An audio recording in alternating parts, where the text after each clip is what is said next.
Have you ever been asked, "You're going out like that?" At first, it might sound like a simple question, even harmless.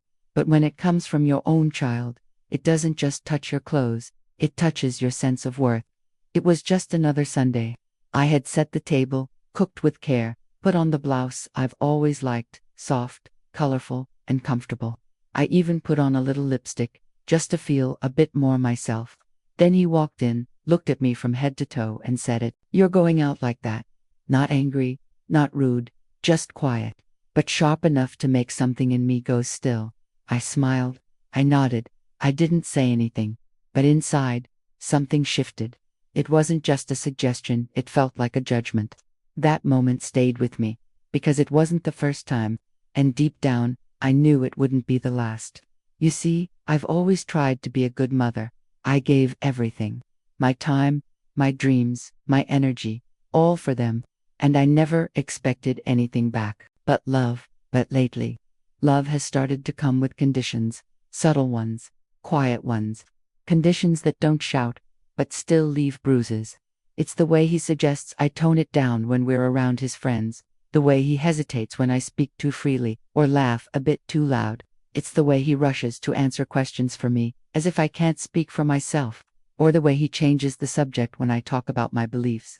At first, I told myself it was just the way things are now, that maybe I needed to adapt. But the truth is, I started to feel like I was being hidden, polished, repackaged into someone more presentable, less embarrassing. And I began to wonder, is he ashamed of me? You ever felt that? That quiet pressure to shrink yourself, to speak softer, dress different, act like someone you're not, just to make someone else more comfortable. If you have, then maybe you'll understand what I'm about to say. Every little thing, the clothes I chose, the words I said, the way I moved started to feel like a test. And failing meant getting the look, or that careful tone of correction. So I stopped choosing, I stopped asking. I started disappearing in pieces, hoping it would bring peace, and it hurt.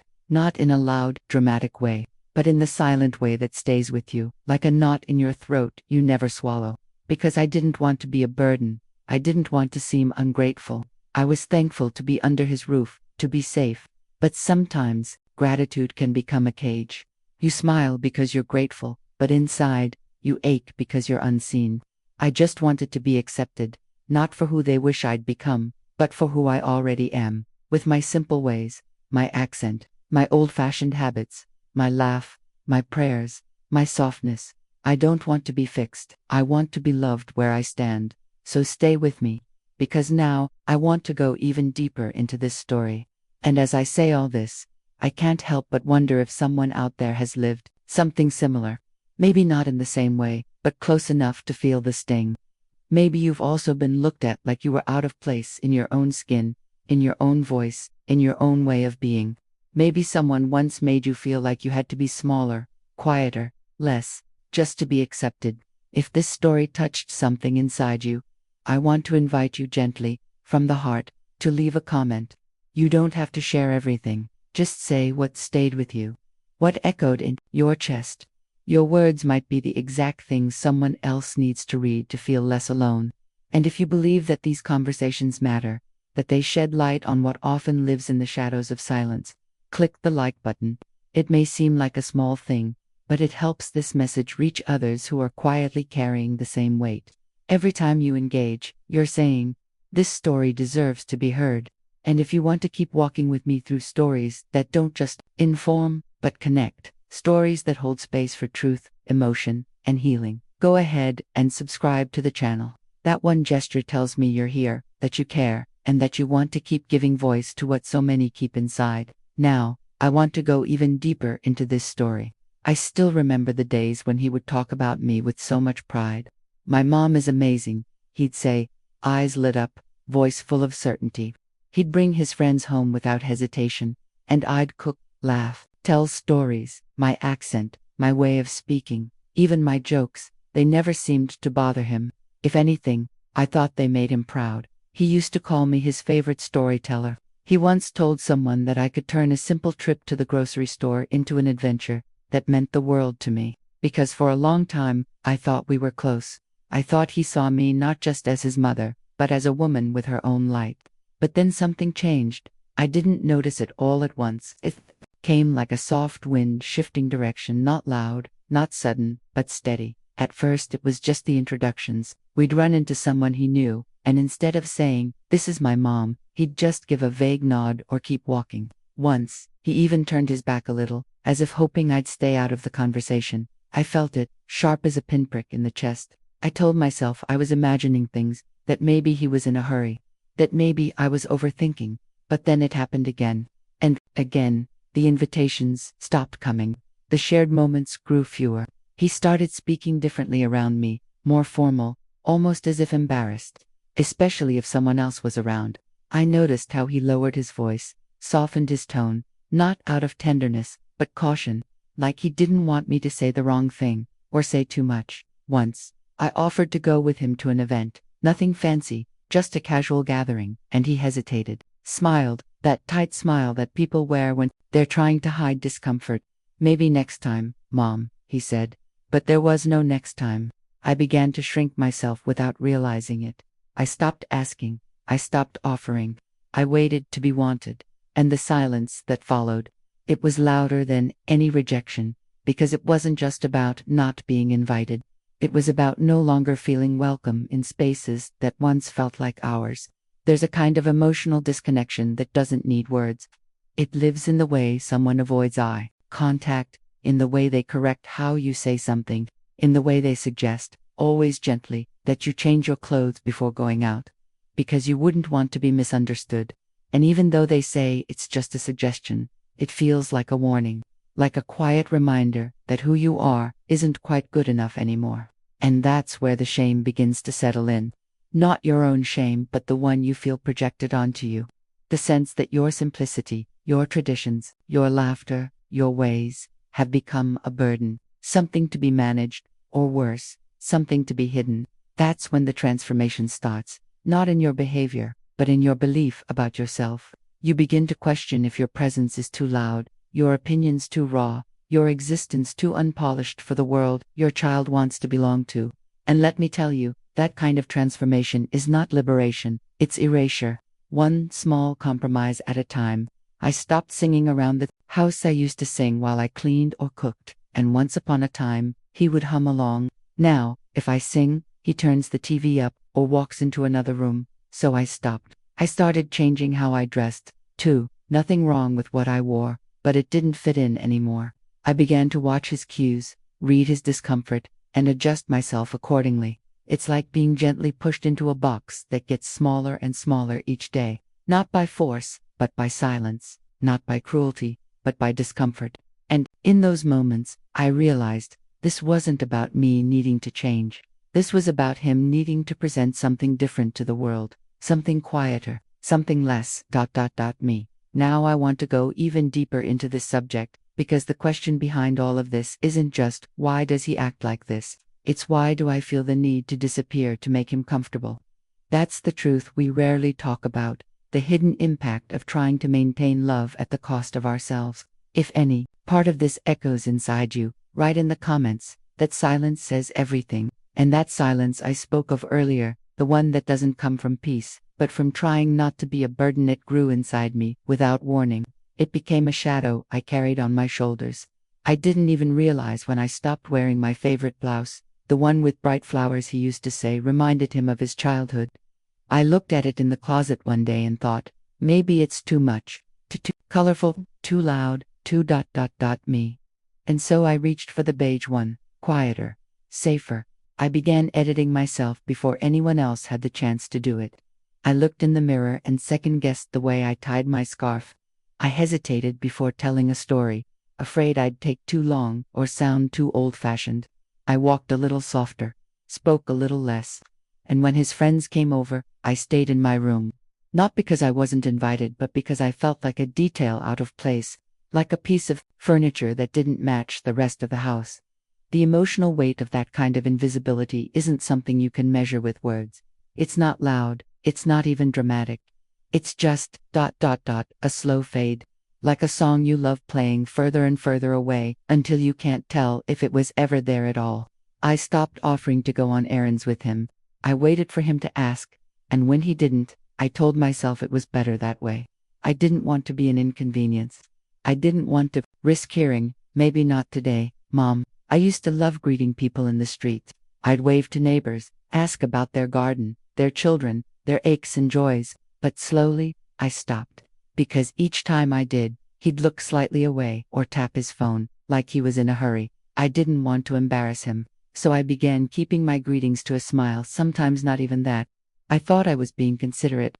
I thought I was protecting the relationship, but what I was really doing was disappearing from it. It's strange to realize you're hiding when no one has locked you away, but that's what happened.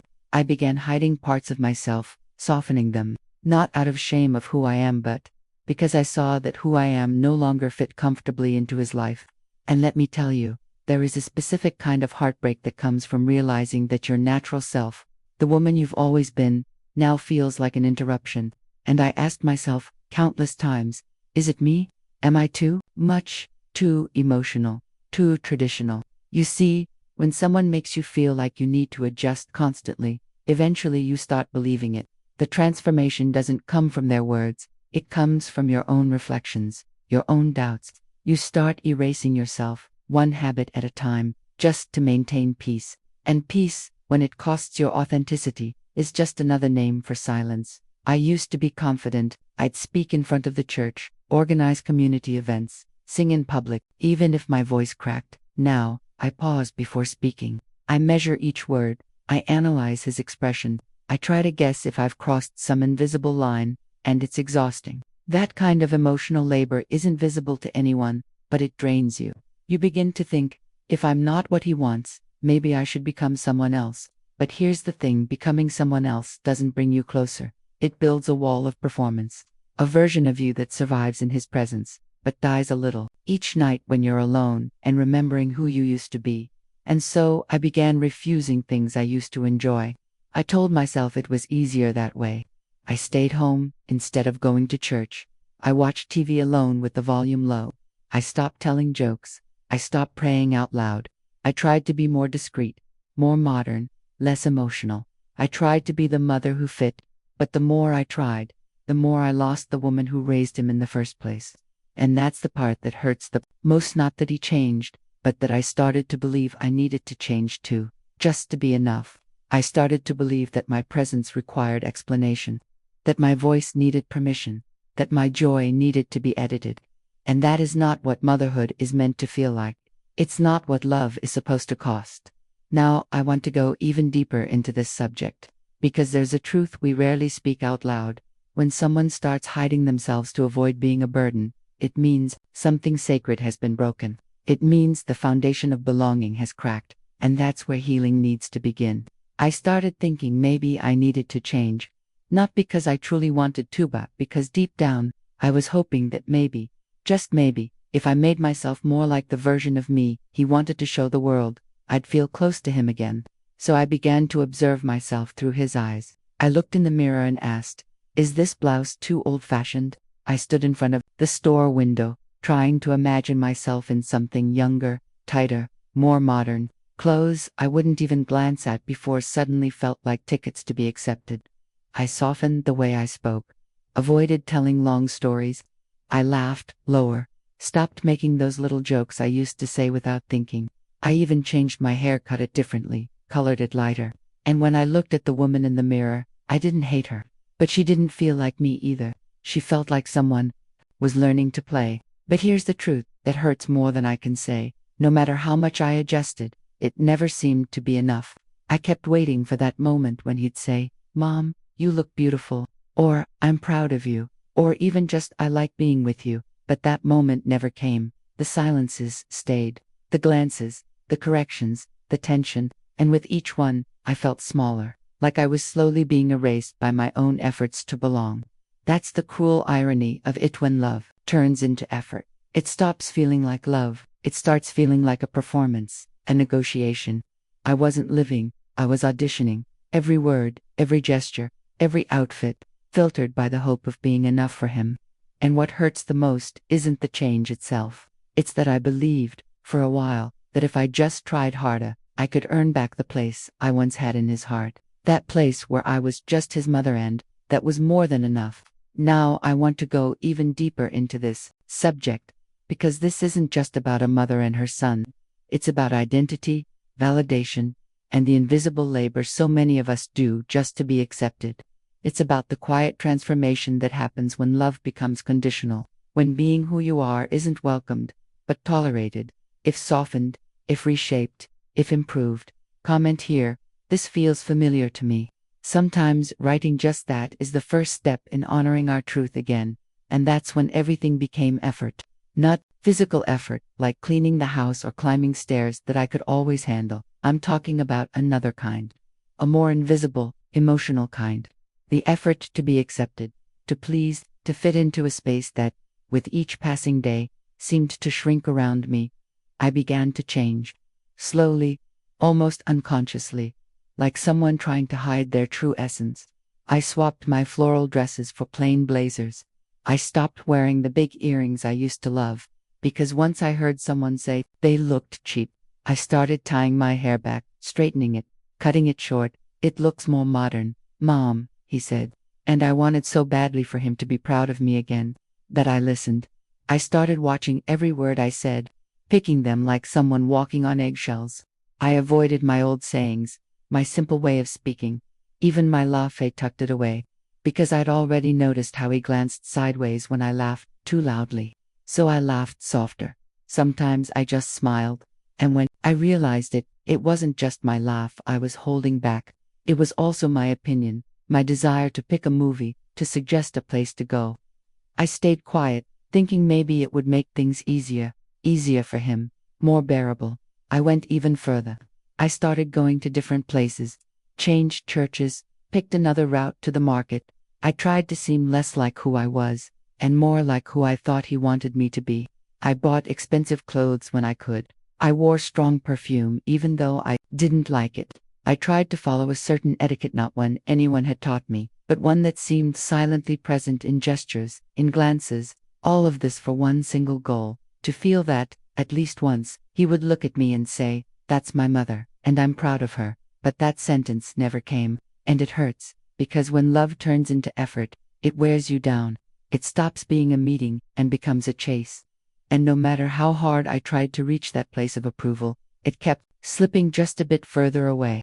And then came that quiet emptiness, an emptiness that's not about being alone, but about feeling inadequate, as if, no matter what I did, something about me would always be too wrong, too much, too simple. And the worst part, I started believing it.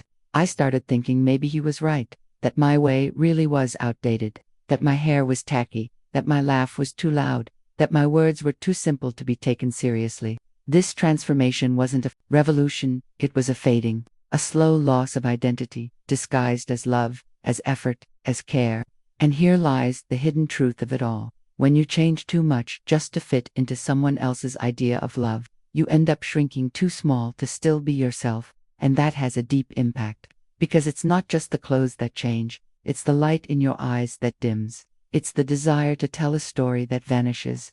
It's the joy of being who you are that slowly turns into shame. Now I want to go even deeper into this subject, because when love demands constant effort, is it really love, or has it become an expectation disguised as affection?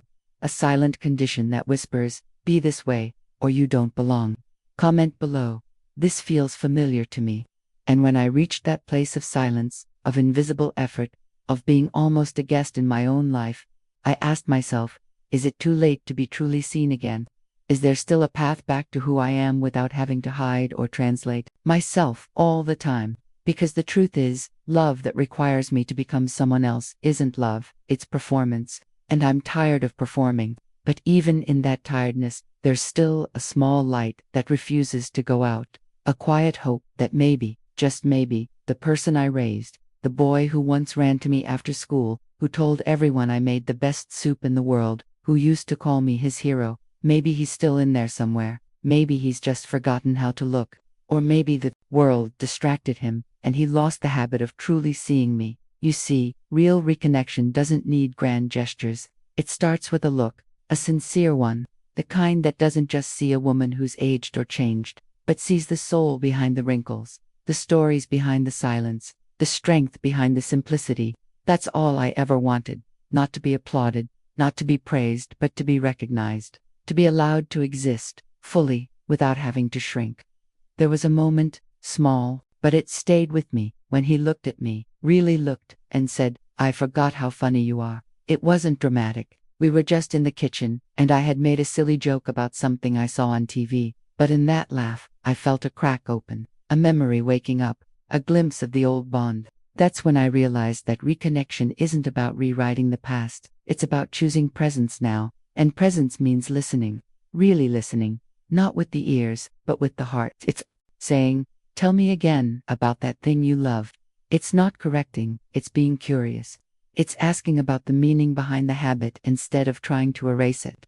That's the kind of space where healing begins. Not in control, but in companionship. Not in silence, but in dialogue. When he sat with me later and asked, "Why do you still light that candle every Thursday?" Not with criticism, but with genuine interest, I felt something in me breathe again. I told him it was for my sister, for my mother, for all the things I never wanted to forget. He nodded. He didn't say much, but he didn't need to. That one gesture meant, "I see you." Because being a mother isn't a role I step in and out of, it's the fabric of who I am. And I don't want to be molded, I want to be loved. I don't need someone to fix me, I need someone to walk beside me, to make room for the person I've always been. And when that room is offered, when there's space for my truth, to sit at the table, without shame, the whole house changes. It becomes home again. So if there's anyone listening who has ever felt like they were slowly fading in someone else's life, I want you to know it's not wrong to want to be seen, it's not weakness to want to be heard, and it's not selfish to ask for space to exist as you are.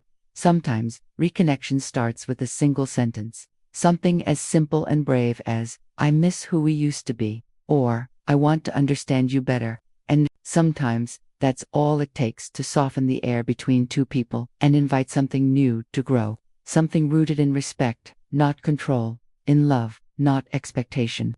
Now I want to go even deeper into this subject, because when we talk about reconnecting, we're also talking about transformation, not just in others, but in ourselves, about what it really means to love someone without needing them to change first. And that's when everything turned into effort.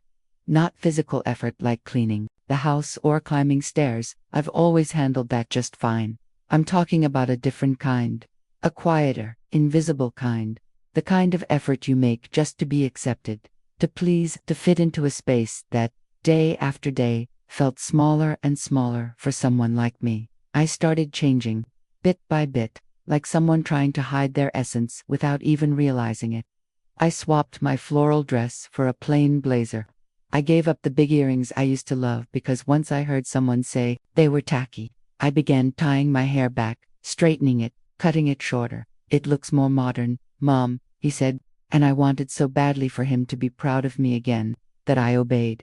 I started watching every word I said, choosing my phrases like I was walking on eggshells. I avoided my old sayings, my simple way of talking, even my laugh. I began holding it in, because I had already noticed how he looked at me sideways when I laughed too loudly. So I started laughing quietly, sometimes just smiling, and before I knew it, it wasn't just my laugh I was holding back, it was my opinions too. My wish to choose a movie, to suggest a walk.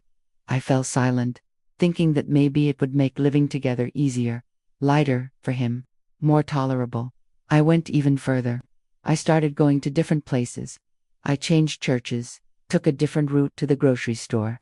I tried to seem less like myself, and more like who I thought he wanted me to be. I bought expensive clothes when I could, wore strong perfume even though I didn't like it. I tried to follow a kind of etiquette no one ever taught me, but that seemed to live in glances and unsaid rules. All of that for one single purpose, to feel, at least once, that he would look at me and say, "That's my mom, and I'm proud of her." But that sentence never came, and that hurts, because when love becomes effort, it becomes exhausting. It's no longer a meeting of souls, it becomes a constant chase. And no matter how hard I ran after that feeling of approval, it always seemed to slip further away. And then comes that silent emptiness, not the kind tied to loneliness, but a feeling of being not enough, as if, no matter what I did, something about me was always too much, too wrong, too simple. And the worst part, I started to believe it. I began to think maybe he was right. That my way really was outdated. That my hair was tacky. That my laugh was too loud. That the way I spoke was too plain to be taken seriously. This transformation wasn't a revolution. It was a fading, a slow erasure of my identity, disguised as care, as effort, as love. And here's the hidden truth in all of this. When you change too much to fit into someone else's version of love, you end up becoming too small to keep being yourself, and that has a deep impact, because it's not just the clothes that change, it's the light in your eyes that dims. It's the desire to share your stories that vanishes. It's the joy of being who you are that starts to feel like shame. Now I want to go even deeper into this subject. Because when love demands constant effort, is it still love? Or has it become an expectation disguised as affection? A silent message that says, be like this, or you won't belong. Comment below. I'm on this journey too. And you know what hurts even more? It's realizing how easily silence becomes the language of love when you're afraid of losing the little space you still have. I started to understand that every time I stayed quiet to avoid upsetting him, I wasn't keeping peace. I was giving up pieces of myself. Every never mind, every forced smile, every it's okay, don't worry, was a little part of me being erased. Because there comes a moment in a mother's life, and I know I'm not alone in this, when you stop asking to be understood and start settling for just not being a burden. That word, burden, I never heard him say it, not once, but I felt it. In the way he avoided certain places when I wanted to come along, in how his voice changed around his friends when I spoke too freely, in the way he adjusted my blouse with a nervous smile before someone saw. And I started thinking, maybe I am too much. And that thought, that dangerous little thought, it starts to grow. It creeps in like fog, soft but heavy. It clouds your reflection in the mirror. You stop seeing the woman who once faced the world and raised a family. You start seeing someone you need to fix, someone to tone down, someone to hide, all because the people you love the most are more comfortable with a version of you that stays quiet, that doesn't make waves. But I'm still here. I've lived a life. I have stories, memories, desires, and none of them deserve to be tucked away just to make others feel more at ease. I started asking myself a question that pierced right through me. When did being myself start to feel like a rebellion? And if I'm being really honest, part of me still feels guilty even now for sharing this, for saying it out loud. Because mothers are taught that love means sacrifice, that our happiness should always come last, that if our children are fine, then we should be too. But that's not how it works. Not really. Love without voice is not love. Care without respect is not kindness. And presence without acceptance is not connection. So I'm opening my heart here, not just for me, but for every woman who's ever felt like her presence had to be trimmed down to be welcome. Every mother who's stayed silent at the table. Every grandmother who's started whispering in her own house. Every woman who's been loved, yes, but only under conditions. This conversation matters, because I believe that even when it's hard, even when it stings, true connection begins with truth. And that truth might sound like, Mom, I see you, just as you are. Or maybe it's simply, tell me what you feel. If you've ever been on either side of this story, the one who stayed silent, or the one who never noticed the silence, I hope this space helps you reflect, because your story matters. Your feelings matter. And maybe, just maybe, by sharing all of this, we can start building something more honest, something freer, something real. Now, I want to go even deeper into this, because what we're talking about here isn't just about mothers and children. It's about identity, dignity, the truth behind quiet smiles, and what it really takes to feel seen. Comment below. This makes sense to me. And if you stayed with me through all of this, thank you. That means something. It means you're not just listening, you're feeling. You're part of a conversation that needed to happen at the right time, the way the heart understands. If this message touched a part of you, even in silence, I'd love to know you were here. Just leave a little sign in the comments, maybe write, I'm with you till the end. That phrase alone might echo in someone else's chest, reminding them they're not walking this path alone.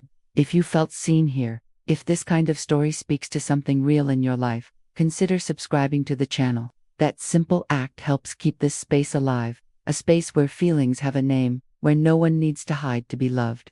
And if you feel that quiet pull in your chest right now, that soft yes, this matters, go ahead and like the video. It's not just a click, it's a way of saying, keep contando essas histórias, elas importam. There's another video right here that complements everything we talked about. It dives into the power of being accepted exactly as you are. Click it and come with me. We're just getting started.